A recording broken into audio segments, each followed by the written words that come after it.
EU অর্থাৎ ইউরোপীয় union দ্বারা বাংলাদেশ সহ 7টি দেশকে পায়েজে সিকুরো মানে নিরাপদ দেশের তালিকায় আখ্যায়িত করেছে। আপনারা জানেন, যারা নিরাপদ দেশের তালিকায় আখ্যায়িত করেছে যে দেশগুলোকে, তাদেরকে আপনারা ইতিমধ্যে জেনে গেছেন যে ইতালি থেকে আলবেনিয়াতে নিয়ে যাবে।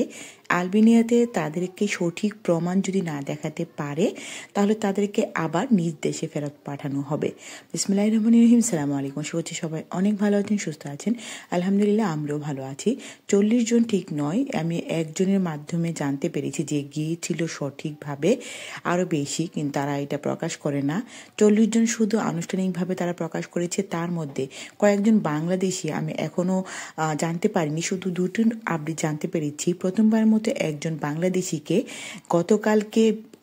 গতকালকে ছিল রবিবার, ঠিক রবিবার সকালবেলা বাংলাদেশে তাকে পাঠিয়েছে। কিভাবে পাঠিয়েছে?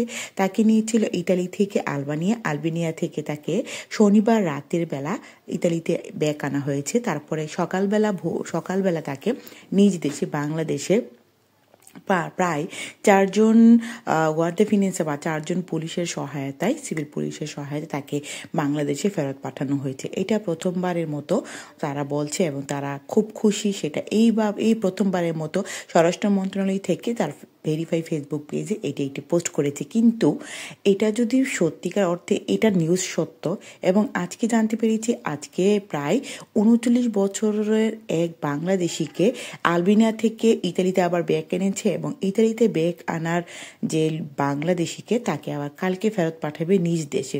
এখন অনেকে প্রশ্ন, আপনারা ভাই ভয় পাওয়ার কোনো কারণ নেই।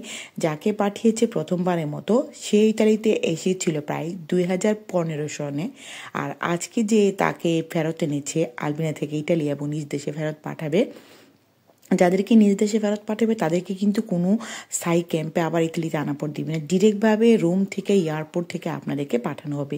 আজকে লোকটা 2009 সালে এসেছিল, কিন্তু নাপোলি থেকে তাকে অ্যারেস্ট করেছে পুলিশ।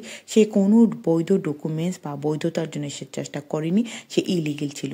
এর আগে যে ভাইটিকে পাঠিয়েছিল সে বৈধ ছিল, কিন্তু বৈধতা থাকার কারণে সে আজিলা আবেদন ছিপিয়ে আইনের আওতায় পড়েছে, কারণ সে একটি সামাজিকগতভাবে একটি পরিবারকে ডিস্টার্ব করেছে, ডোমেস্টিক ভিওলেন্সের সাথে সে সংযুক্ত ছিল।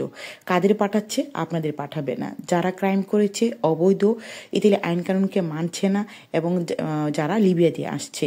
আর এছাড়া আপনারা যদি এগুলো না করেন আপনাদের পাঠাবেন। আজ এ পর্যন্ত। আল্লাহ হাফেজ।